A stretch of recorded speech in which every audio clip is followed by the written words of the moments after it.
오늘은 30배, 60배, 100배라는 제목으로 말씀을 생각해 보기를 원합니다. 한번 따라해 보세요. 30배, 60배, 100배. 30배, 60배, 100배. 어떤 집사님의 딸이 우울증으로 오랜 시간 고생을 했습니다. 그런데 어느 순간이 되니까 이 딸아이가 그런 말을 하는 거예요. 환청이 들린다는 거예요. 자꾸 환청이 들린다는 거죠. 그래서 집사님은 이것이 귀신 들림의 현상이라고 생각하게 되었습니다. 그래서 어느 날 밤 딸아이를 붙잡아 놓고 열심히 기도한 후에 예수의 이름으로 귀신을 쫓아내려고 했습니다. 그러나 아무런 일이 벌어지지 않았고 딸은 여전히 병원에 다녔으며 약을 복용해야 했습니다. 그때 집사님은 영적으로 시험에 들었어요. 뭐가 잘못된 것일까? 왜 하나님의 말씀에 능력이 없을까? 내 믿음이 적어서 그런 것일까? 왜 이렇게 이런 문제가 예수의 이름으로 해결되지 않는 것인가? 이런 질문과 함께 깊은 고민에 빠지게 되었습니다. 여러분도 이런 적 없어요? 믿음으로 기도했는데 기도 응답이 이루어지지 않습니다. 믿고 선포하고 도전했는데 실패했습니다. 여러분, 하나님의 말씀은 능력이잖아요. 그래서 선교지에서 선교사님이 능력의 말씀을 붙들고 선포했어요. 그런데 하나님의 말씀이 능력인데 능력은 안 나타나고 오히려 저들이 조롱합니다. 전능하신 하나님, 우주를 창조하신 하나님, 역사의 주인이신 하나님이 계시다면 어떻게 이런 일이 일어날 수 있는가? 왜 이렇게 하나님의 말씀은 무기력한가? 왜 믿음의 능력은 나타나지 않는 것인가? 여러분, 이런 문제 때문에 시험에 든 적이 없어요? 오늘 말씀은 바로 이런 문제에 답변하기 위해서 예수님이 우리에게 주신 말씀입니다. 예수님께서 이 문제를 잘 설명해 주기 위해서 비유로 말씀하셨습니다. 여러분, 비유란 뭐죠? 비유는 어떤 진리를 은밀하게 하거나 숨기기 위해서 주신 말씀이 아니라, 비유라는 것은 잘 알아듣게 하기 위해서 쉽게 풀어준 말씀이죠. 한번 볼까요? 마가복음 4장 33절. 그 비유에 대해서 이렇게 표현이 되어 있죠. 마가복음 4장 33절. 비유란 뭐냐? 이런 거죠. 마가복음 4장 33절. 한번 볼래요? 시작. 예수께서 이러한 많은 비유로 그들이 알아들을 수 있는 대로 말씀을 가르치시되. 그렇죠? 왜 비유로 말씀하신다고 되어 있죠? 알아들을 수 있게 하려고 비유로 말씀하셨다는 거예요.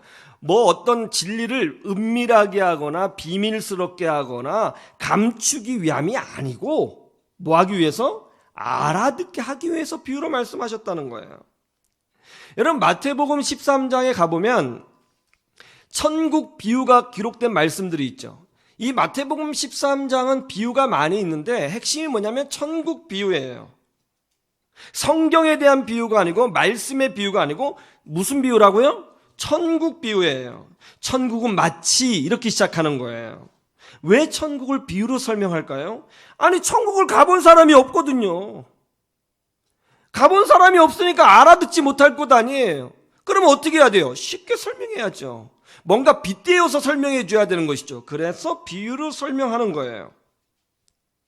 마태복음 13장에서는 천국의 성격, 천국의 특성, 천국, 즉 하나님 나라의 원리, 이런 것들이 비유로 설명되어 있습니다. 그래서 이 마태복음 13장에는 씨 뿌리는 자의 비유, 가라지의 비유, 겨자씨 비유, 누룩 비유, 좋은 진주를 구하는 장사꾼의 비유, 그물 비유, 이렇게 7개의 비유가 있죠.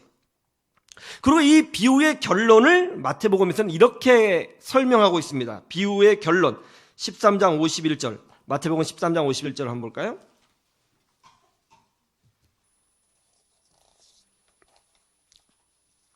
마태복음 13장 51절. 같이 보죠. 시작. 이 모든 것을 깨달았느냐 하시니 대답하되 그러하오이다. 예수님께서 비유를 설명하시자 제자들이 잘 깨닫지 못한 것이 아니라 그 자리에서 딱 알아듣고 깨달았다는 거예요. 왜요? 비유로 쉽게 설명해 주시니까 아, 천국의 원리가 이런 거구나 하고 딱 알아들었다고요. 그런데 오늘은 비유의 첫 번째인 씨 뿌리는 자의 비유입니다. 농부가 씨를 뿌렸습니다. 그랬더니 어떤 씨는 길가에 떨어졌습니다. 이 씨는 새들이 와서 먹어버렸습니다. 그래서 결실을 맺지 못했죠. 또 어떤 씨는 흙이 얕은 돌밭에 떨어졌습니다. 뿌리를 깊이 내리지 못해 말라버렸습니다. 또 어떤 씨는 가시 떨기에 떨어졌습니다. 가시 때문에 자라지 못해서 결실하지 못했다고 합니다. 그런데 어떤 씨는 좋은 땅에 떨어졌어요. 그러자 30배, 60배, 100배의 결실을 맺었다는 것이죠. 저는 여러분의 신앙이 30배, 60배, 100배의 결실을 맺기를 주님의 이름으로 축원합니다. 저는 여러분의 기도가 30배, 60배, 100배의 결실이 되기를 주님의 이름으로 축원합니다. 그런데 이 비유는 어떤 뜻일까요? 예수님이 설명해 주셨죠. 여기서 씨란 말씀이라는 거예요. 그리고 땅은 사람들의 마음이라는 것입니다. 그러니까 씨를 뿌렸다는 것은 말씀을 사람들의 마음에 뿌렸다는 뜻이라는 것이죠. 그런데 여기서 문제가 있습니다. 씨가 말씀이지요. 그러면 이 말씀은 어떤 말씀일까요? 즉 어떤 씨일까요? 핵심은 여기에 있어요. 어떤 씨냐? 씨가 되게 종류가 많지요. 국화꽃 씨도 있고 참외 씨도 있고 수박 씨도 있고 장미 씨도 있어요. 농사를 지어본 사람들은 본능적으로 압니다. 농사에서 제일 중요한 것은 씨입니다. 근데 어떤 씨냐는 거예요. 참외밭에다가 국화 씨를 뿌리면 어떻게 되죠? 예? 망하는 거죠, 뭐. 정확한 씨를 뿌려야 되는 것이죠. 그러니까 이 씨가 말씀인데 이거 어떤 말씀이냐는 거예요. 어떤 종류의 씨냐, 어떤 종류의 말씀이냐가 중요해요. 랍비가 가르치는 말씀이냐, 제사장이 가르치는 말씀이냐, 바리새인이 가르치는 말씀이냐, 어떤 종류의 씨냐, 어떤 종류의 말씀이냐, 어떤 말씀을 말하고 있는 거냐, 이게 핵심이죠, 사실은. 어떤 종류의 말씀일까요? 어떤 종류의 씨일까요? 그것이 바로 누가복음 8장 11절에 정확히 나와 있습니다. 어떤 씨이고 어떤 말씀인지 보시죠. 누가복음 8장 11절.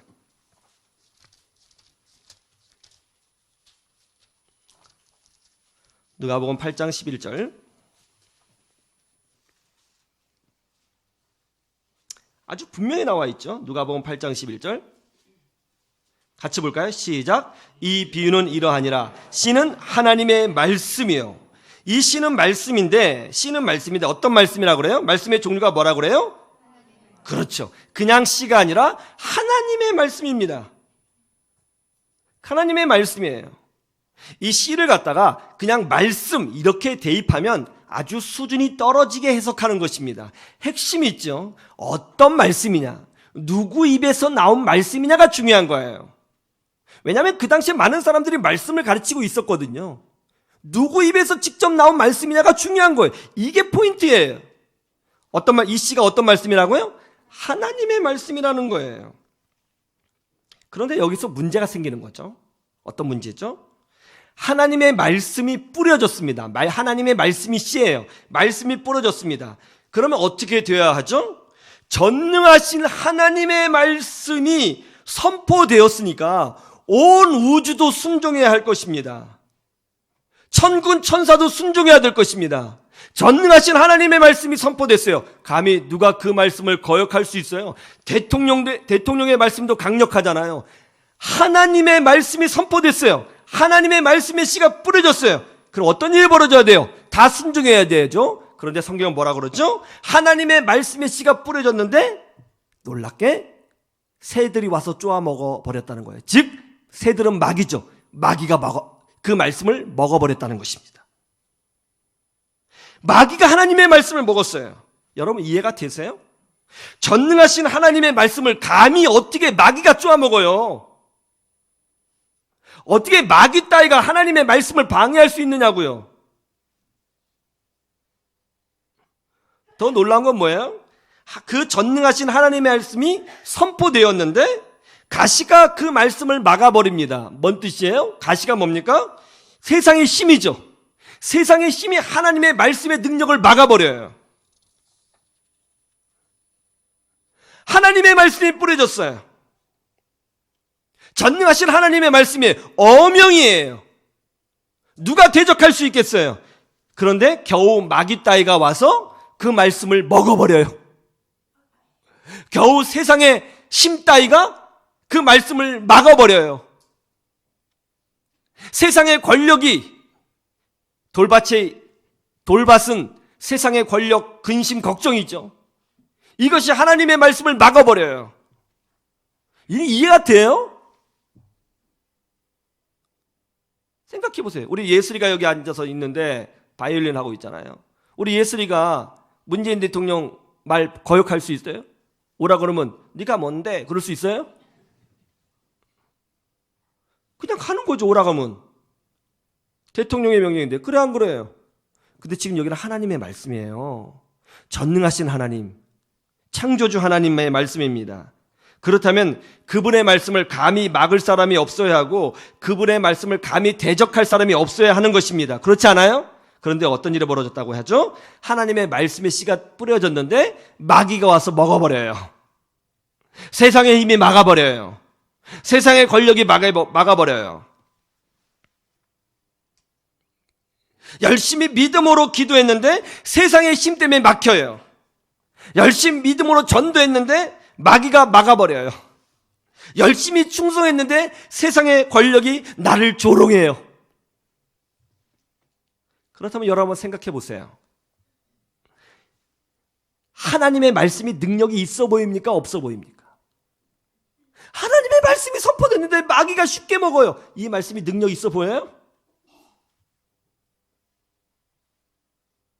하나님의 말씀이 능력이 없어 보이는 거죠. 하나님의 나라, 천국, 하나님의 말씀이 이렇게 무기력하다니, 우리의 기도가 이렇게 무기력하다니, 우리의 믿음이 이렇게 무기력하다니, 어떻게 이런 일이 벌어질 수 있는가? 충격적인 이야기죠. 그런데 예수님께서 뭐라고 말씀하십니까? 그런 와중에 놀라운 기적이 일어난다는 것이죠. 그것이 뭐죠? 그렇게 막힘이 있고 방해가 있고 그래서 하나님 말씀이 무기력하게 보이지만 하나님은 결국 좋은 땅을 통하여 30배, 60배, 100배의 결실을 만들어낸다는 것입니다. 무기력하게 보이지만 조용하게 능력이 나타나고 마귀에게 먹힌 것 같지만 100배의 결실이 맺히도록 하나님이 일하고 계시다는 거예요. 기도했습니다. 열매가 보이지 않습니다. 능력이 나타나지 않습니다. 그런데 세월이 지나 보니 그 기도 이상의 축복이 내 가정에 임하고 있습니다. 어떻게 이런 일이 벌어지는지 못할 정도로 엄청난 변화와 축복이 일어나고 있어요. 그래서 천국은 보아도 알 수 없고 들어도 깨닫지 못하는 거예요. 열심히 봉사하고 충성했어요. 그런데 능력이 나타나지 않아요. 경제적으로 더 어려워지고 육신은 더 아파오는 거죠. 낫을 줄 알았어요. 근데 안 낫는 거예요. 그런데 세월이 지나고 보니까 그 과정을 통해서 내가 성장하고 교회가 성장하고 우리 가정이 30배, 60배, 100배의 축복을 누리고 있더라는 것이죠. 어떻게 이런 일이 벌어지는지 보아도 알 수 없고 들어도 깨닫지 못할 정도인 거예요. 하나님을 섬기다가 사람에게 상처를 받았습니다. 손해를 봤어요. 망했어요. 아니 하나님이 살아계시다면 어떻게 나한테 이런 일이 벌어질 수 있는 거죠? 내가 얼마나 믿음으로 기도하고 하나님을 섬겼는데 말이죠. 그런데 이렇게 망했잖아요. 그런데 세월이 지나고 보니까 그 과정에서 내 신앙이 성장하고 교회가 성장하고 그것이 전화위복이 되고 그 과정을 통해서 더 놀라운 것을 채워주시는 하나님의 은혜를 경험하며 30배, 60배, 100배의 축복을 누리게 되더라는 것입니다. 어떻게 이런 일이 벌어질 수 있는지 보아도 알 수 없고 들어도 깨달을 수 없을 정도로 은밀하게 그리고 강력하게 하나님의 나라의 역사가 내 삶 가운데 임하고 있더라는 거죠. 할렐루야. 지금 당장은 마귀가 하나님의 말씀을 먹어버리는 것 같고 지금 당장은 세상의 권력이 훨씬 더 센 것 같고 지금 당장은 나에게 손해가 크게 입혀지는 것 같지만 지금 당장은 문제가 해결되지 않는 것처럼 보이지만 세월이 흐르면 30배, 60배, 100배의 결실이 나도 모르는 사이에 엄청난 축복이 임하게 되는 것을 보게 된다고 오늘 예수님은 비유를 통해서 우리에게 설명하고 계시는 것입니다. 이것을 비유로 설명해 주니까 제자들이 딱 알아들었다고요. 무슨 말씀인지. 너희들이 복음을 전하다가 박해를 받을 것이다. 마귀의 방해도 받을 것이다. 세상의 고난이 너희 가운데 임하게 될 것이다. 마치 복음이 망해버릴 것 같고 교회가 망해버릴 것 같고 이 세상에 믿는 사람들이 하나도 없어질 것 같은 엄청난 위기와 고난이 임하게 될 것이다. 그래서 너희들은 스스로 생각하기를 너희 자신이 초라하게 느껴질 것이고 마치 기도에 능력이 없는 사람처럼 느껴질 것이다. 그러나 세월이 지나면 30배, 60배, 100배가 되는 하나님의 영광을 보게 되리라. 그렇게 말씀하고 계신 거예요. 정말 그런가요? 예수님의 제자가 몇 명이었죠? 12명이었죠. 그 중에 한 명은 배신자였습니다. 나중에 사도 바울이 추가되었죠. 예수님의 제자들이 복음을 전할 때 순탄했습니까? 아니요. 로마 제국이, 그 엄청난 권력을 가진, 세상의 모든 힘을 가진 로마 제국이 발벗고 나서서 복음을 방해하고 기독교인들을 박해했습니다. 사도들은 고난을 당했고 추방을 당했습니다. 인류 역사에 보면 복음을 쉽게 받아들인 나라가 없습니다. 다 복음을 반대하고 성경을 불태웠고 선교사님들을 추방했습니다. 그래서요, 복음이 없어졌습니까? 성경책이 없어졌습니까? 교회가 사라졌습니까? 아니요. 그렇게 박해하면 박해할수록 이상하게도 복음은 더 확장되어져 갖고 지금 이 지구상에 교회가 없는 나라가 있나요? 30배, 60배, 100배, 1000배, 10,000배의 열매가 열렸잖아요. 이것이 바로 하나님 나라의 비밀이며 능력이라고 우리 주님이 말씀하고 계시는 것입니다. 우리도 마찬가지입니다. 기도했지만 기도의 능력이 나타나지 않아서, 기도 응답이 당장 보이지 않아서 낙심할 때가 있습니다. 믿음으로 헌신했어요. 충성하면 축복받을 거라고 믿고 충성했어요. 근데 열매가 없는 거죠. 자녀를 위해서 그렇게 눈물을 흘리며 기도했어요. 아무런 변화가 보이지 않아요. 말씀에 순종했어요. 근데 되레 손해를 보는 거예요. 어떻게 이런 일이 벌어지는가? 하나님이 계시다면 이런 일은 벌어지지 말아야지.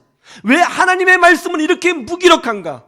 새에게 먹히고 가시떨기에 막히고 뜨거운 태양에 무너지는가? 하나님의 말씀이 무기력하게 보이고 우리의 기도가 무기력하게 보이고 우리의 신앙이 무기력하게 보일 때가 있더라는 것이죠.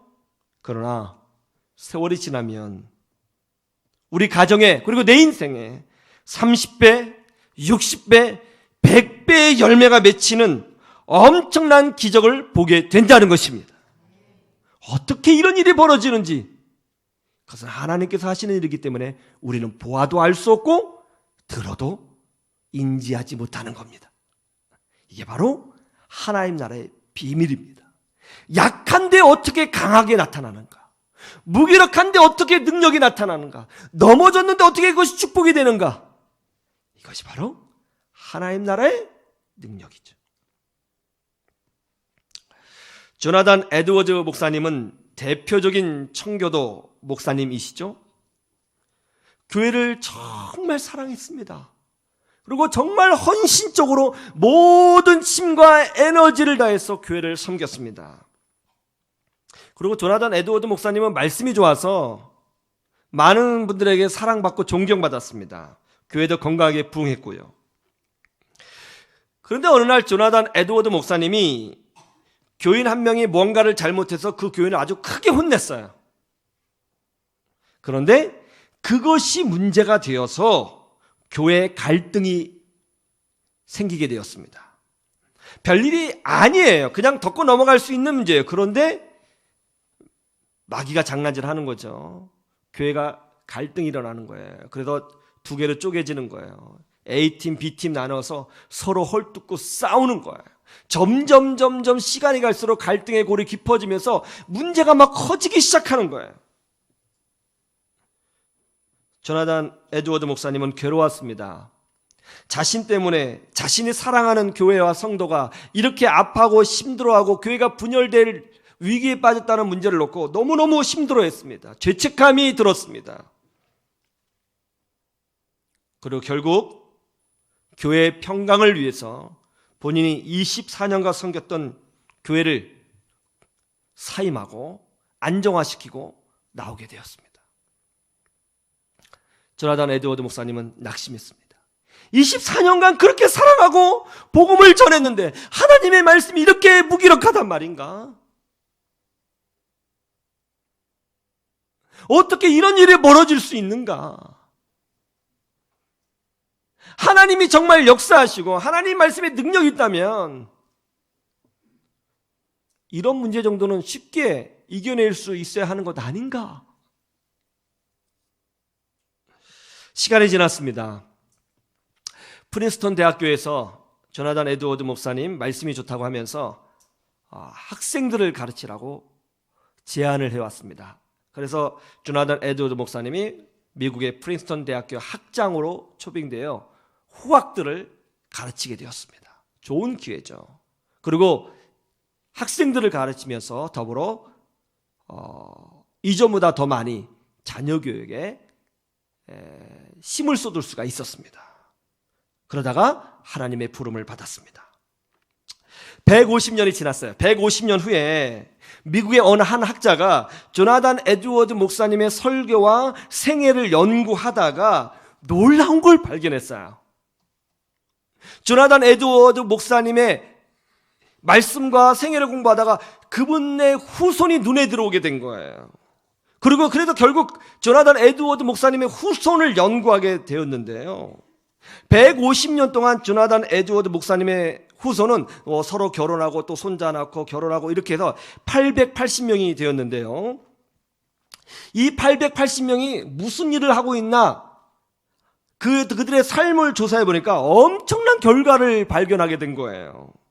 그 880명 중에 대학 총장이 12명이 나왔고요. 대학교 교수가 65명, 의사가 60명, 성직자가 100명, 군 고위 장교가 75명, 유명한 저술가가 80명, 변호사가 100명, 판사가 30명, 공무원이 고위급 공무원이 80명, 미 하원 의원이 3명, 상원 의원이 2명, 부통령이 1명, 그리고 교회 장로 권사로 교회를 섬긴 리더들이 265명이었다고 합니다. 880명 거의 전원 나라와 국가와 사회와 교회에 기둥같이 쓰여지는 인물로 세워지게 되었다는 거죠.